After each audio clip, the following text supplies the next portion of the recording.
Kemenkumham datangi Polres Garut terkait dugaan pelecehan yang dilakukan oleh dokter.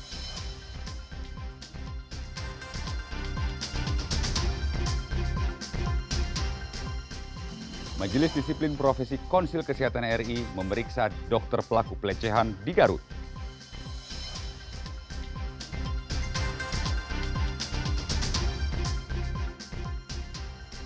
Tujuh mata elang di Kabupaten Bandung ditangkap, puluhan motor ditemukan.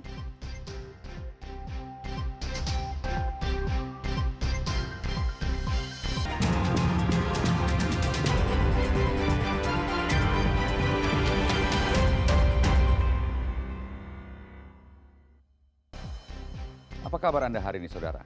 Kompas Jabar akan menemani Anda selama 30 menit ke depan dengan menyuguhkan berita menarik dari sejumlah daerah di Jawa Barat. Bersama saya Nugroho Iman dan berikut Kompas Jabar selengkapnya.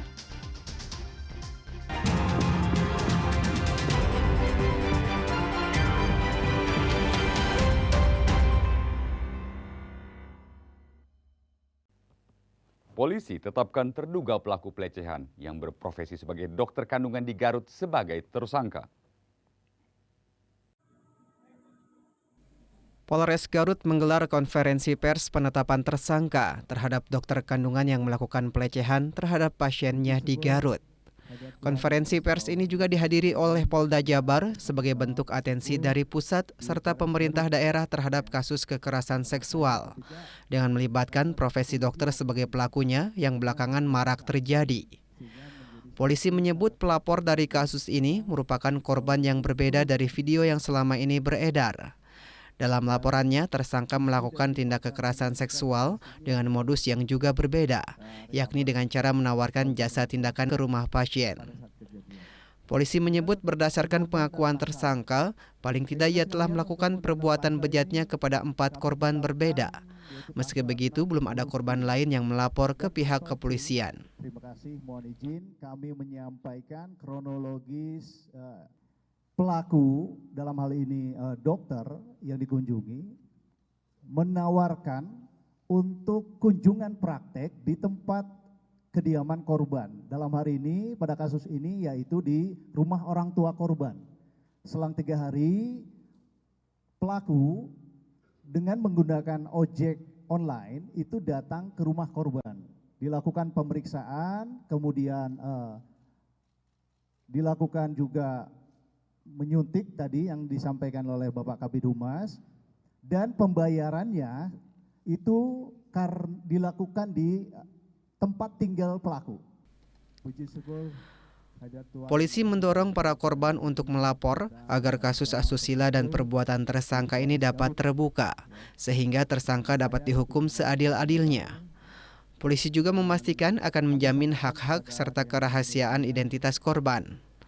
Selain itu, imbauan juga disampaikan kepada masyarakat dan pengguna media sosial agar lebih bijak dalam menyebarkan informasi berkaitan dengan kasus kekerasan seksual. Menyangkut masalah kasus. Rekan-rekan sekalian, untuk undang-undang pasal ini kami tetapkan yaitu pasal 6 huruf B dan atau C, jo pasal 15 ayat 1 dan huruf B Undang-Undang RI tahun 2012. Ulangi. Undang-Undang RI nomor 12 tahun 2022 tentang tindak pidana kekerasan seksual dan pasal 308 Undang-Undang RI nomor 17 tahun 2023 tentang kesehatan. Ini pasal yang kita kenakan kepada tersangka. Polisi telah memeriksa 10 saksi atas kasus ini. Sejumlah barang bukti diantaranya adalah rekaman CCTV telah diamankan. Atas perbuatannya, pelaku dijerat pasal kekerasan seksual dengan ancaman maksimal 12 tahun penjara. Tim Liputan Kompas TV, Garut, Jawa Barat. Masih terkait kasus dugaan pelecehan dokter kandungan, saudara, pihak Kementerian HAM Jawa Barat mendatangi Polres Garut untuk mengetahui secara langsung penanganan kasus tersebut.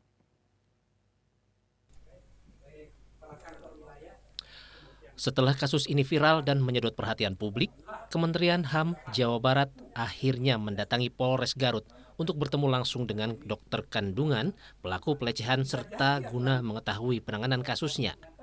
apakah polisi sudah menjalankan tugasnya sesuai aturan atau malah melanggar HAM. Kepala Kementerian HAM Jawa Barat Hasbullah Hudail bilang bahwa pihaknya menilai penanganan yang dilakukan Polres sudah sesuai dan tidak adanya pelanggaran HAM. Sudah menjalankan fungsinya secara profesional, dan itu kami dukung dari Kementerian Hak Asasi Manusia di Jawa Barat. Apa yang sudah dilakukan, kita berharap segala aturan main itu ditegakkan. Ada hal-hal lain mungkin tafsiran dari teman-teman kenapa polisi dianggap lambat dan sebagainya, itu adalah sebuah mekanisme yang harus dilakukan. Beliau sudah bekerja secara profesional dan itu kami akan support apa yang sudah dilakukan dari pihak kepolisian. Sementara itu, Saudara, Majelis Disiplin Profesi Konsil Kesehatan RI mendapat permintaan rekomendasi dari penyidik Polres Garut, Jawa Barat untuk melaksanakan peninjauan dan pemeriksaan hingga nantinya memberikan rekomendasi terkait proses hukum dokter kandungan di Garut. Setibanya di Mapolres Garut, Majelis Disiplin Profesi Konsil Kesehatan RI langsung melakukan pemeriksaan mengenai kasus dokter kandungan yang diduga melakukan pelecehan terhadap pasien di salah satu klinik swasta di Kecamatan Garut Kota. Anggota majelis yang berjumlah 9 orang diharuskan untuk mengambil keputusan secara kolektif dan kolegial. Ketua Majelis Disiplin Profesi mengatakan pihaknya telah menerima permohonan rekomendasi secara tertulis dari Polres Garut dan langsung melakukan pemeriksaan di lapangan dengan mengumpulkan informasi dan keterangan dari semua pihak yang terlibat untuk mendapatkan gambaran yang utuh mengenai kasus ini. Ditambahkannya, karena subjek pemeriksaan adalah seorang dokter, pemeriksaan mencakup klinik tempat praktek serta tenaga kesehatan lain yang turut mendukung profesi pelayanan dan semua pemeriksaan dilakukan sebagai bagian dari tahapan awal sebelum mengadakan rapat pleno.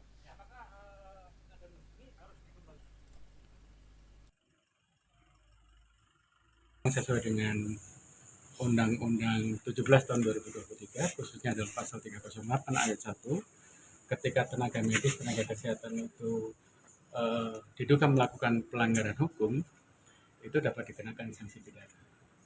Tapi syaratnya adalah penyidiknya itu harus meminta rekomendasi dari majelis. Kami bertiga adalah dari Majelis Disiplin Profesi, maka SOP-nya adalah ketika menerima permohonan rekomendasi, kami melakukan pemeriksaan.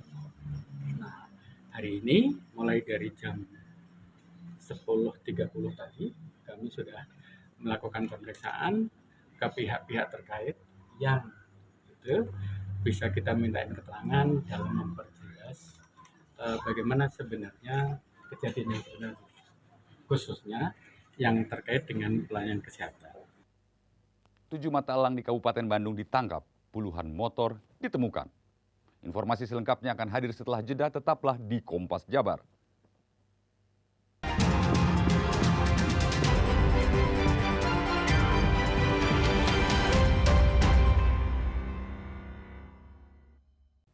Kepolisian Polresta Bandung menangkap 7 orang mata elang atau debt collector di kawasan Cileunyi, Kabupaten Bandung, Rabu siang 17 April 2025. Saat menggerebek ke markas mata elang ini, polisi menemukan puluhan kendaraan roda 2 hasil sitaan dari para pelaku di masyarakat.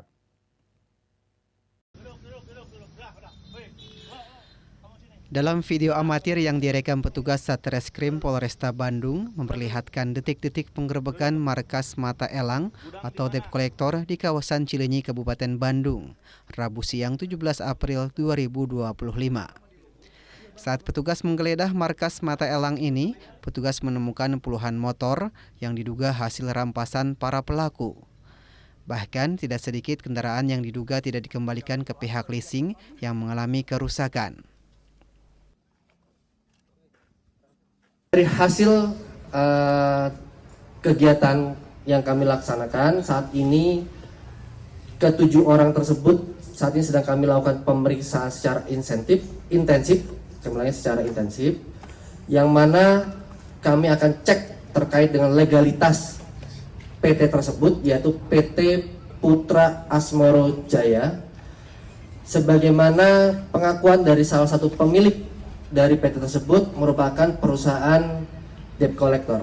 Namun dari hasil pemeriksaan sementara atau legalitas perusahaan yang ditunjukkan oleh pemilik, perusahaan tersebut tidak ada NIP atau perizinan terkait dengan debt collector atau usaha untuk penarikan. Para mata elang masih berada di Mako Polresta Bandung untuk melakukan pemeriksaan lebih dalam. Polisi menghimbau kepada masyarakat jika diberhentikan saat mengendarai kendaraan oleh orang tidak dikenal, segera meminta tolong atau mendatangi polsek terdekat. Naufal Rabani, Kompas TV, Kabupaten Bandung, Jawa Barat. Siswa dan siswi SMP Santo Yusuf berhasil menciptakan berbagai karya inovasi teknologi. Karya-karya tersebut diharapkan dapat diaplikasikan untuk kehidupan sehari-hari. Berikut liputannya. Setidaknya ada 51 karya yang diciptakan oleh siswa-siswi kelas 9 SMP Santo Yusuf Sulaksana. Melalui proyek ini, para siswa belajar menggabungkan teknologi informatika dan kreativitas untuk menyelesaikan masalah sehari-hari. Salah satu karya unggulan adalah jemuran otomatis yang menggunakan sensor air hujan, sehingga jemuran dapat bergerak otomatis ke tempat yang sudah ditentukan. Sementara itu, tempat sampah pintar yang dibuat oleh siswi lainnya menggunakan sensor tangan untuk membuka tutup secara otomatis. Selain itu, ada pula perangkat lainnya, yakni Smart Wi-Fi Lamp, Traffic Light Control, pengunci pintu menggunakan kartu, gerbang otomatis, hingga tempat parkir mobil berbasis perangkat lunak Arduino.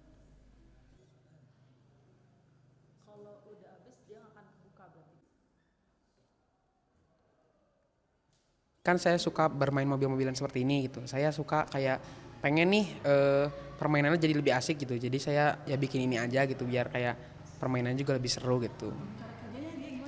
Jadi kayak cuman mobil-mobil ini ya bisa mendeteksi objek yang lewat gitu. Nanti gate-nya kebuka, mobilnya masuk parkir gitu. Kepala Sekolah SMP Santo Yusuf menyebutkan bahwa siswa sangat antusias dan gembira saat mengerjakan proyeknya masing-masing. Inovasi para siswa dinilai sebagai bentuk pembelajaran nyata dan bermakna di era digital saat ini. Oh, kalau untuk antusias anak-anak, mereka sangat antusias ya. Mereka sangat antusias, bahkan mereka mengerjakan tugas mereka itu sesudah kegiatan belajar mengajar selesai. Bahkan mereka kan biasanya pulang antara jam 1 atau jam 2, tetapi mereka bisa mengerjakan ini sampai jam 4, jam setengah 5, dan mereka mengerjakan ini dengan gembira hati begitu.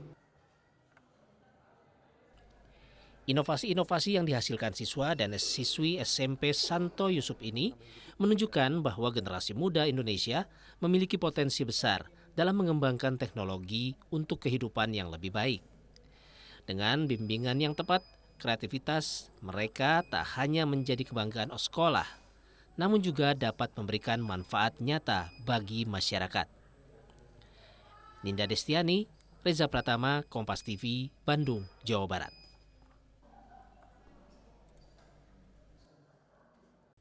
Melakukan siaran langsung melalui aplikasi TikTok di tempat-tempat umum marak di Kota Bandung. Salah satunya di kawasan Kiara Condong, Kota Bandung. Ramai konten kreator TikTok berkaraoke untuk menambah jumlah follower dan menghasilkan uang dari TikTok. Berkreasi di dunia virtual marak di TikTok. Tidak hanya di ruang tertutup, namun saat ini juga ramai merambah di tempat-tempat umum. Salah satunya berkreasi dengan melakukan live karaoke di TikTok lengkap dengan mic dan peralatan lainnya, dan juga dilakukan di trotoar pinggir jalan Kiara Condong, Kota Bandung. Fenomena ini sering ditemui oleh warga yang lewat jalan Kiara Condong ketika pagi hari saat akan beraktivitas. Salah satu kreator TikTok mengatakan sudah melakukan live karaoke di TikTok sejak bulan Desember tahun 2024. Alasan melakukannya di tempat umum karena lebih banyak mengundang penonton. Baru Desember tahun kemarin 2024. sebelum di jembatan Pelangi ini, Ya, itu di mana Kang? Di rumah atau gitu? karena saya basicnya pedagang pasar kaget. Jadi biasa saya sambil jualan, sambil live biasanya. Sambil live nyanyi sama di pojok kamar biasa di rumah gitu. Sementara itu menurut warga, kegiatan yang dilakukan kreator TikTok tersebut sering dilihat di beranda TikToknya dan sering trending. Sering ya lewat di FYP. Terkadang mereka terus berkembang ya. Dari pertama kecil-kecilan langsung mungkin followersnya jadi banyak dan bisa mengubah nasib mereka gitu. Saya sangat support sih kalau kegiatan seperti itu.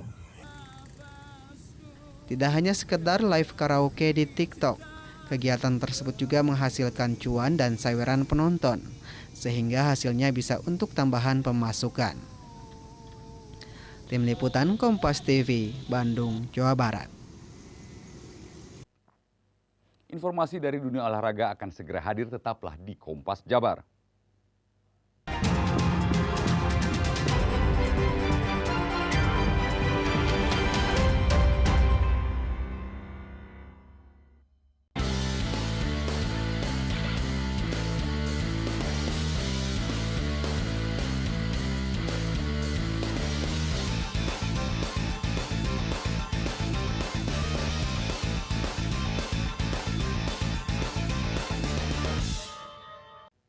Jordan Thompson resmi memperkuat tim putri Jakarta Pertamina Enduro pada Final Four Proliga 2025. Kedatangan atlet bola voli yang pernah mempersembahkan medali emas Olimpiade 2020 untuk Amerika Serikat menjadi angin segar bagi kekuatan tim JPE.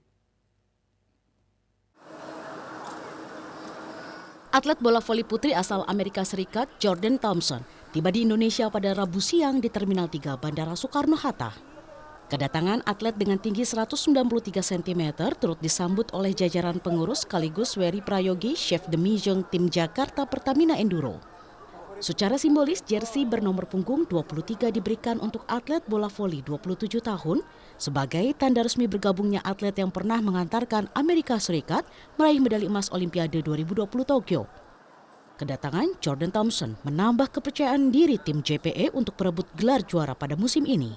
Dengan kebutuhan tim juga dan juga situasi Final Four itu ternyata tidak seperti Final Four tahun lalu. Ini semua serba berubah dan semua tim menyiapkan senjata andalannya di Final Four. Semua effort dilakukan di Final Four. Ya kita nggak mau kalah gitu kan.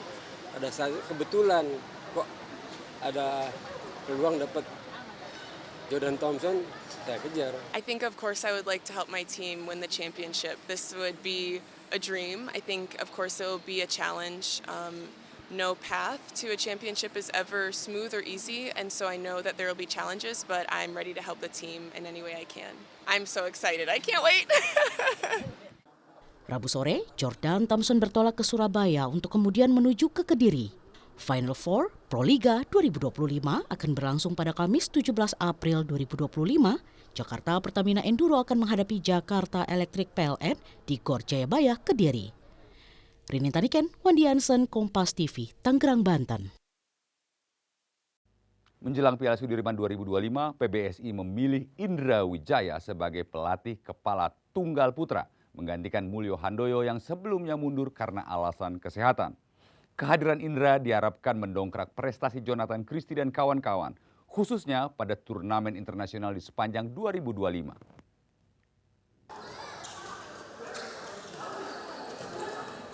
Kejuaraan dunia bulu tangkis kategori bergu campuran Piala Sudirman 2025 akan diselenggarakan di Xiamen, Tiongkok 27 April hingga 4 Mei 2025.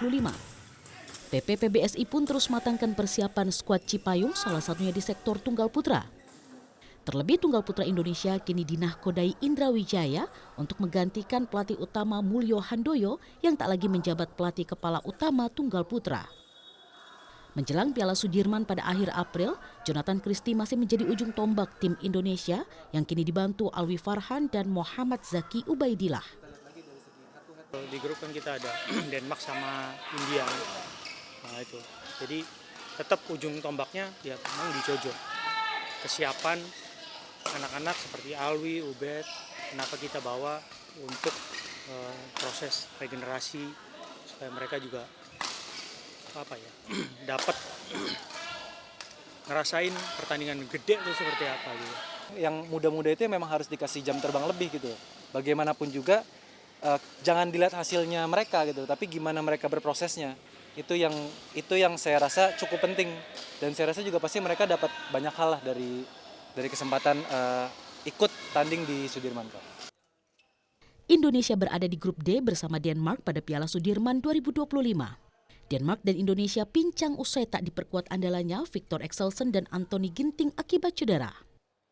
Ini merupakan tantangan baru Indra Wijaya yang hanya bisa mengandalkan Jojo, Alwi, dan Ubed pada laga yang dihelat di Feng Huang Gymnasium Xiamen, Tiongkok. Rinin Taniken, Wandi Jansen, Kompas TV, Jakarta.